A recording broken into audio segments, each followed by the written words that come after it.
Hello friends, welcome to Bright Words Academy. So friends, तो आज की वीडियो में हम लोग टी.एस. इलियट का जो वेस्टलैंड है उसके इंपॉर्टेंट कोटेशंस को देखेंगे। इसके पहले हमने वेस्टलैंड की समरी एंड उसके ऑल पार्ट्स को बहुत अच्छे से डिफाइन किया है, तो उसका लिंक हम आपको डिस्क्रिप्शन में दे देंगे। तो आज कोटेशन से लाइन से उसको देखेंगे, तो ये आपका कवर हो जाएगा टी.एस. इलियट पर। ओके, लिए विदाउट वेस्टिंग द टाइम चलते हैं अपनी क्लास की ओर।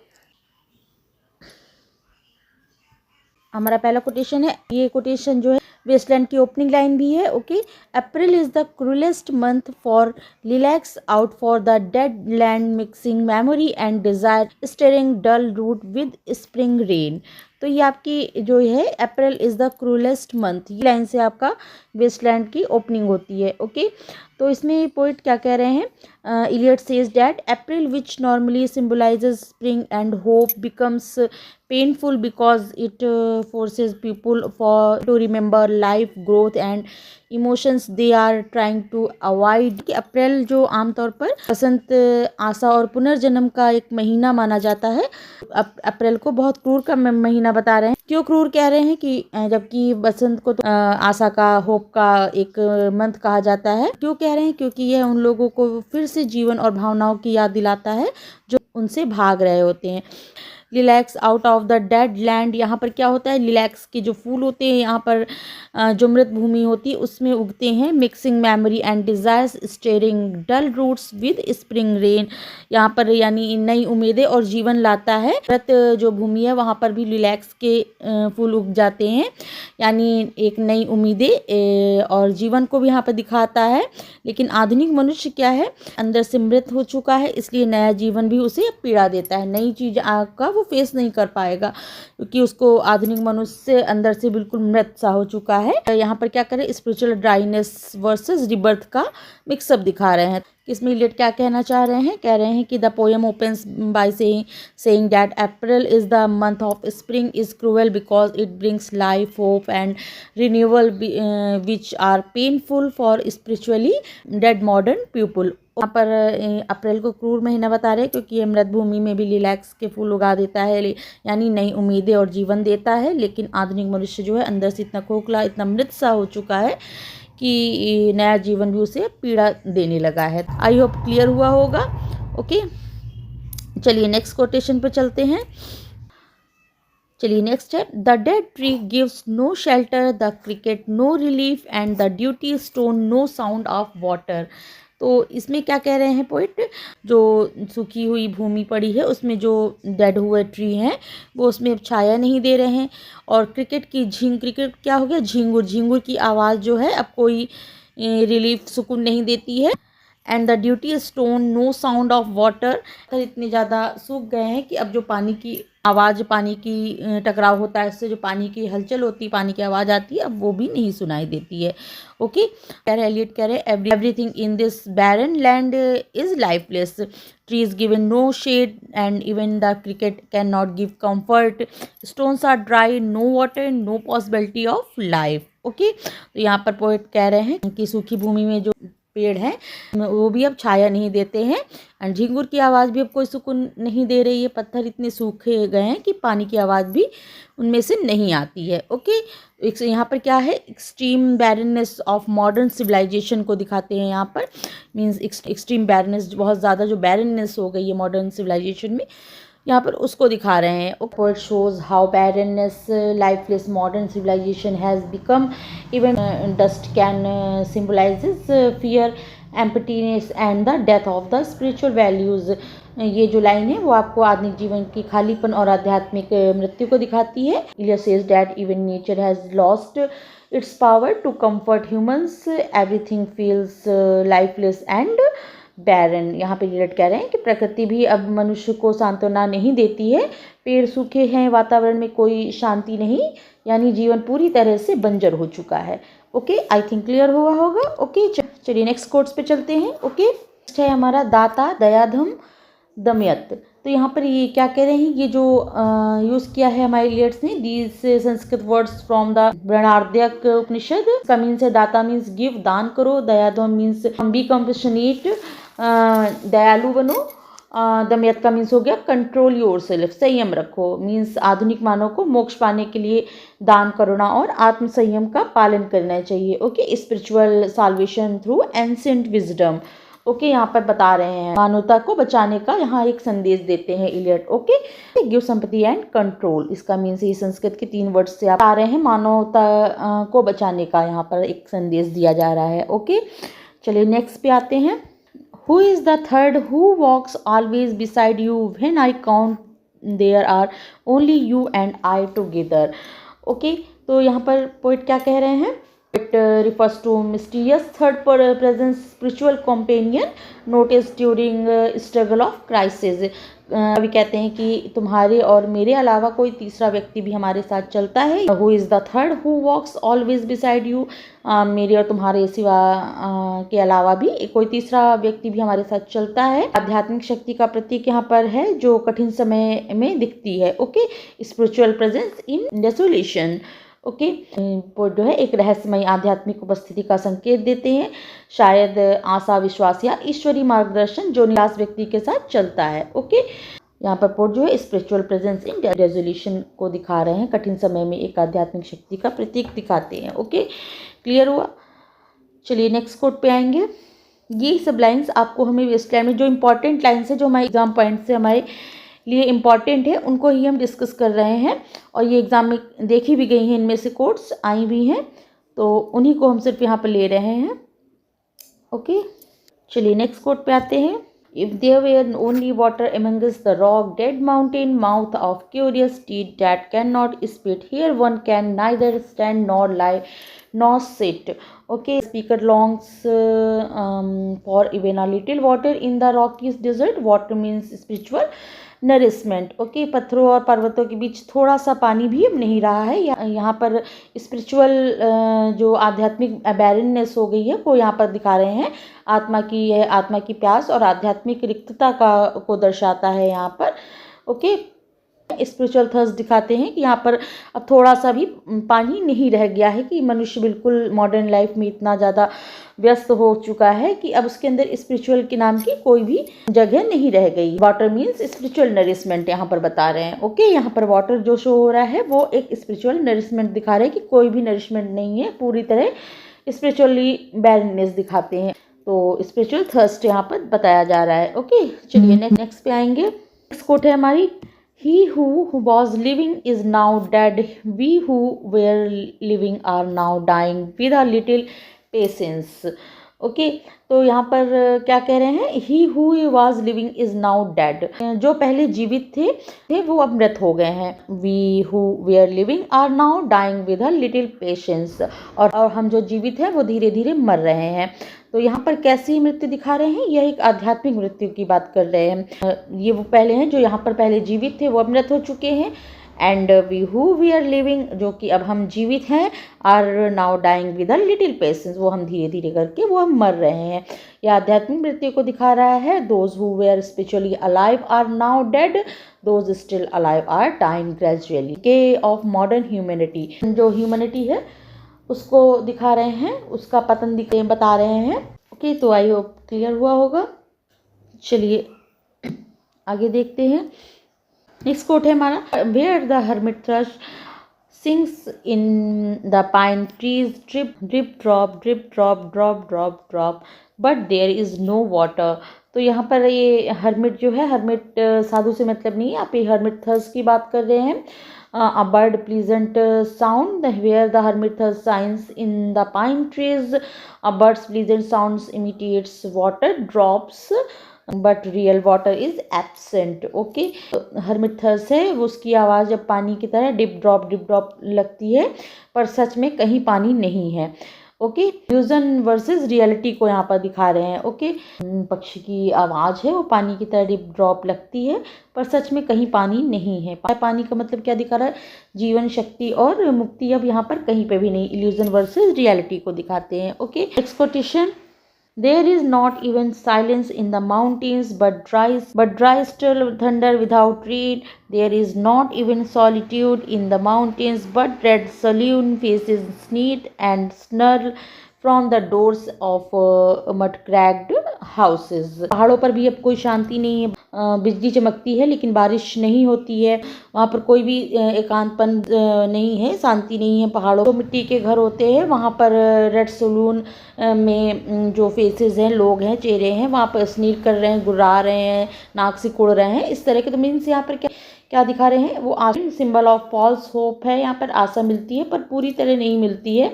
अनफुलफिल्ड होप, इमोशनल ड्राइनेस दिखा रहे हैं कि यहाँ पर आध्यात्मिक इतना पतन हो चुका है कि लोगों को स्पिरिचुअलिटी से कोई मतलब नहीं रह गया है। अनफुलफिल्ड होप है और एक इमोशनल, बिल्कुल भावनाएं का बिल्कुल सूखापन, बंजरपन हो गया है। ओके, आई होप क्लियर हुआ होगा। चलिए नेक्स्ट पे आएंगे। नेक्स्ट कोट है हमारी, फेमस कोट है और इम्पॉर्टेंट भी है। London Bridge is falling down, falling down, falling down. तो ये आपकी है symbol of cultural collapse and breakdown of civilisation. यहाँ पर दिखा रहे हैं लंदन ब्रिज का टूटना मीन्स क्या है, आधुनिक सभ्यता का विनाश का संकेत दे रहा है। यहाँ पर एप्स ऑफ वेस्टर्न सिविलाइजेशन बता रहे हैं। यहाँ पर लंदन ब्रिज का गिरना पश्चिमी सभ्यता के पतन का प्रतीक दिखाते हैं यहाँ पर। ओके, चलिए नेक्स्ट पे आएंगे। नेक्स्ट कोट है हमारी, the chair she sat in like a burnish throne. तो यहाँ पर क्या कह रहे हैं पोएट, यहाँ पर पोएट कहते हैं कि पैरोडी ऑफ क्लियोपेट्रा ग्लोरी। यहाँ पे एक ग्लोरी दिखा रहे हैं, क्लियोपेट्रा की ग्लोरी दिखा रहे हैं। The chair of she sat in like a burnish throne. Okay, a parody of Cleopatra's glory mocking modern pretensions and moral emptiness. तो यह लाइन जो है क्लियोपेट्रा की भव्यता का पर एक व्यंग करती है, आधुनिक समाज की खोखली दिखावेबाजी को यहाँ पर उजागर करती है ये लाइन। तो describes a woman sitting in a overly decorated chair but the luxurious feel artificial. यहाँ पर जो पिट्रा दिखा रहे हैं कि एक बहुत ही भव्य चेयर में बैठी है महिला, जो है चमकदार सिंहासन जैसी कुर्सी पर बैठी है, पर वह कृत्रिम वैभव है उसका, सब आर्टिफिशियल है। यहाँ पर आधुनिक जीवन के खाली भोग विलास का यहाँ पर प्रतीक दिखाते हैं, शैलो मटेरियलिज्म का बात कर रहे हैं। ओके, तो यहाँ पर सब आर्टिफिशियल है जिंदगी जो चल रही है। ओके, चलिए नेक्स्ट पे आते हैं। Do you know nothing, do you see nothing, do you remember nothing. तो यहाँ पर पोइट क्या कह रहे हैं, expresses frustration that people fail to understand anything meaningful. You know nothing, यहाँ पर कह रहे थे किसी की झुंझलाहट है, वो सब तुम कुछ नहीं जानते, देखते नहीं, याद भी नहीं करते। तो यह आधुनिक मनुष्य की बौद्धिक और भावनात्मक अंधेपन को दिखाते हैं। यहाँ पर इग्नोरेंस ऑफ मॉडर्न पीपल को यहाँ पर दिखा रहे हैं। Shows communication breakdown and emotional distance in relationship. Okay, संबंधों में संवेदनहीनता और भावनात्मक दूरी को दिखा रही है। ओके, चलिए नेक्स्ट पे आएंगे। My nerves are bad tonight, yes bad. तो यहाँ पर पोएट कहते हैं this captures the mental anxiety and nervous instability of modern individuals. जो लाइन है वो आपको आधुनिक मनुष्य की मानसिक बेचैनी और अस्थिरता को बता रही है, दिखाती है। है represents anxiety, fear, mental instability in modern life. कहने वाला कह रहे हैं कि आज मेरा मूड अच्छा नहीं है, मतलब ठीक नहीं है, यस बैड, वो बहुत ख़राब है।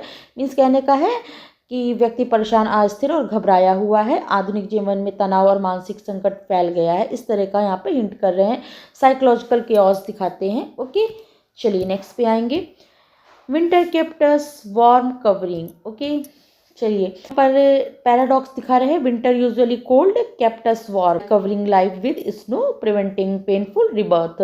सर्दी ने गर्म रखा है, एक विरोधाभास दिखा रहे हैं, सर्दी ने गर्म रखा है। विंटर केप्ट अस वार्म, यहाँ पर एक आपका पैराडॉक्स दिखाते हैं। विंटर क्या है, कवरिंग, सर्दी ने सब ढककर नई उम्मीदों की पीड़ा से बचा लिया है। मीन्स जो विंटर है उसने सब कुछ ढक लिया है और जो नई पीड़ाएं हो रही हैं उन्होंने है नई उम्मीदों की पीड़ा से हमें बचा लिया है। Okay, avoidance of emotional awakening. Clear, चलिए नेक्स्ट पे आएंगे। A heap of broken image where the sun beats. तो यहाँ पर क्या कह रहे हैं, the world is full of broken, पूरा दुनिया पूरी तरह से टूट चुका है, मीनिंगलेस हो गया है, फ्रैगमेंट्स में हो गया, no unity, no order. Means दुनिया टूटे हुए चित्रों का एक ढेर सा बन गई है, बिना अर्थ, बिना दिशा, बिना पूर्णता के, बिल्कुल एक टूटी हुई चित्रों का एक ढेर से बन गई है। Okay, fragmentation of modern society को यहाँ पर दिखा रहे हैं। अ heap of broken image means टूटे हुए चित्रों का एक ढेर सा बन गई है। Where the sun beats. Okay, where the sun beats,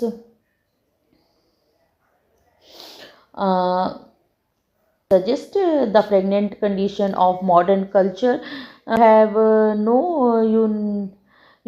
people have no unified belief or meaning. Everything is broken and disconnected. यहाँ यह आधुनिक सभ्यता के टूटे हुए बिखरे हुए स्वरूप को दिखाता है।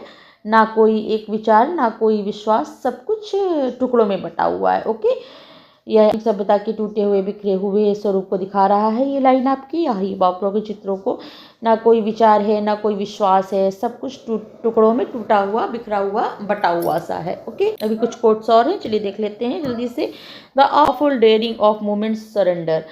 तो यहाँ पर पोएट क्या कह रहे हैं, कहते हैं refers to the bold risky act of surrendering emotionally or spiritually in one transformative moment। यह एक क्षण है का पूर्ण समर्पण है जिसमें मनुष्य साहस से, the awful daring of moment surrender. तो एक क्षण ऐसा दिखा रहे हैं यहाँ पर कि पूर्ण समर्पण बताते हैं जिसमें मनुष्य साहस से अपने अहंकार को छोड़ता है। यह डरावना भी है और मुक्ति देने वाला भी होता है। Redemption through surrender.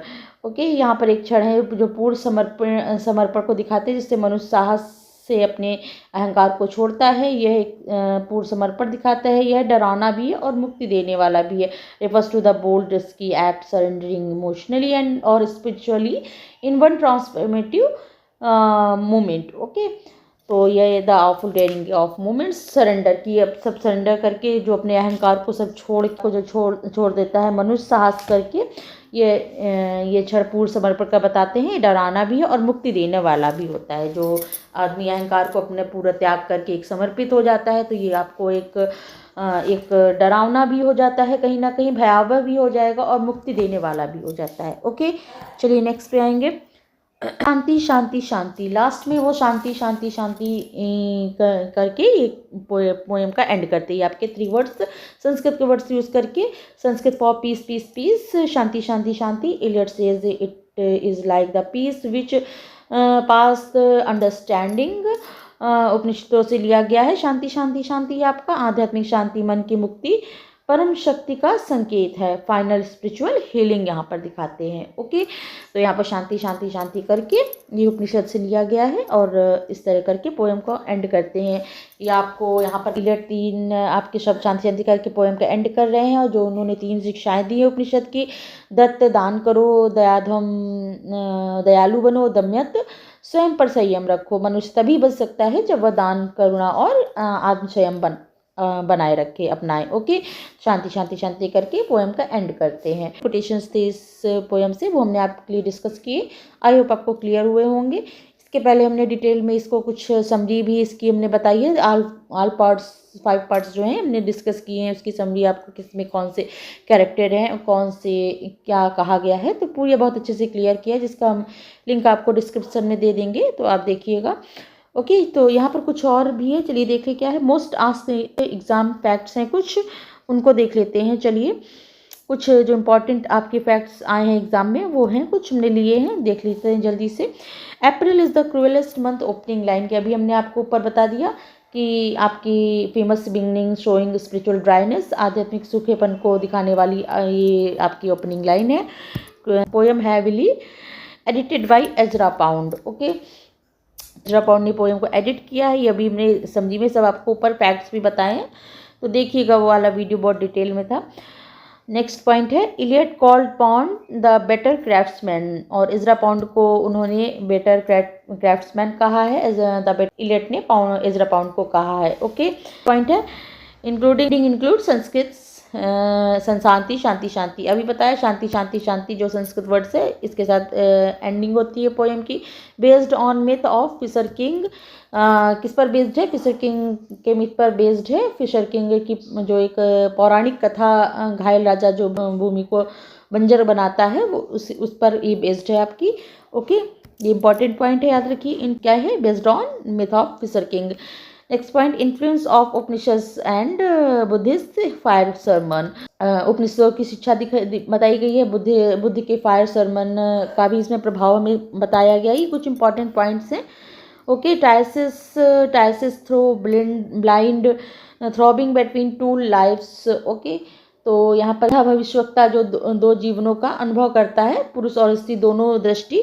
यहाँ पर अभी हमने उसे बताया, इस कैरेक्टर को हमने बहुत अच्छे से डिफाइन किया है कि वो अंधा भविष्यवक्ता है जो दो जीवनों का अनुभव करता है। पुरुष और स्त्री दोनों दृष्टि में वो रहता है, तो दोनों का ही अनुभव करता है, पुरुष और स्त्री का। ये आपका ट्रांसलेशन हमने कैरेक्टर आपको उसमें पढ़ाया था, वो वीडियो आप जरूर देखिएगा, आपको क्लियर बहुत सी चीज़ें हो जाएंगी।